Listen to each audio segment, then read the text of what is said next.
بسم اللہ الرحمن الرحیم۔ دوستو السلام علیکم۔ حضور اکرم صلی اللہ علیہ وسلم نے حضرات صحابی کے سامنے بنی اسرائیل کے ایک شخص کے اس واقعے کو بڑے اہتمام سے بیان کیا۔ واقعہ یہ ہے کہ بنی اسرائیل کے ایک شخص 1000 دینار کا ضرورت مند تھا۔ وہ سمندر پار کر کے دوسرے علاقے میں کسی صاحب کی حیثیت سے آدمی کے پاس پہنچا۔ اس سے جا کر 1000 دینار قرض مانگا۔ صاحب مال نے کہا کہ میں آپ کو پیسہ دے سکتا ہوں، لیکن گواہ کون ہے؟ آپ گواہ لائیے۔ اس شخص نے کہا میرے اور آپ کے درمیان میں اللہ ہی گواہ کافی ہے۔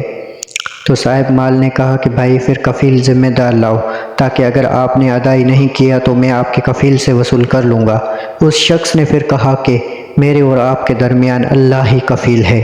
صاحب مال نے کہا یہ بات تو سچ کہہ رہا ہے تو، لہٰذا ایک مدت متعین کر کے 1000 دینار اس کے حوالے کر دیے کہ جب مدت پوری ہو جائے گی تو آپ ہمارا قرض ادا کریں گے۔ اس شخص نے کہا ٹھیک ہے۔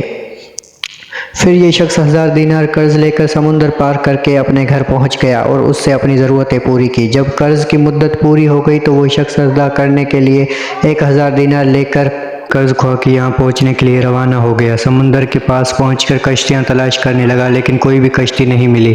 اسے سخت خدشہ محسوس ہونے لگا اور خدا کا خوف ہونے لگا کہ قرض ادا کرنے سے پہلے ہی مدت پوری نہ ہو جائے۔ سمندر کے کنارے پر مارا مارا پھرنے لگا، کسی طرح کوئی سواری نہیں ملی۔ آخرکار مجبور ہو کر ایک لکڑی میں سوراخ کیا اور اس سوراخ کے اندر 1000 دینار اور ایک پرچی رکھی۔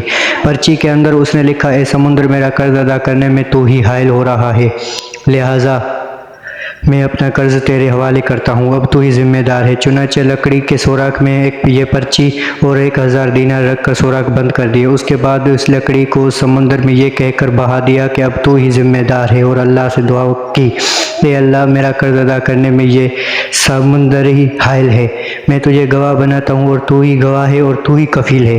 جب قرض کی مدت پوری ہونے لگی تو وہ شخص قرض دار کے پاس پہنچنے کے لیے سمندر کے کنارے پر پہنچا تو اسے بھی کوئی سواری نہیں ملی۔ اتفاق سے اس کے سامنے سمندر میں سے ایک لکڑی بہتی ہوئی آئی۔ جب وہ لکڑی سمندر کے بالکل کنارے پر آ گئی تو اس نے اس ارادے سے اس لکڑی کو اٹھایا کہ گھر میں عورتوں کو کھانا پکانے اور ایندھن کے کام آئے گی۔ گھر لے جا کر چیرا تو اس سے 1000 دینار اور وہ پرچی ملی۔ اب اس قرض خواہ کے جو اوپر کچھ عبرت ہونی تھی ہوئی۔ قرض دار نے بعد میں اپنے طور پر 1000 دینار کا مزید انتظام کر کے قرض خواہ کے پاس آ کر پیش کیا اور کہا کہ لو اپنا قرض۔ تو اس قرض خواہ نے کہا کہ آپ کا قرض مجھے وصول ہو چکا ہے اور آپ کی پرچی بھی مجھے مل گئی۔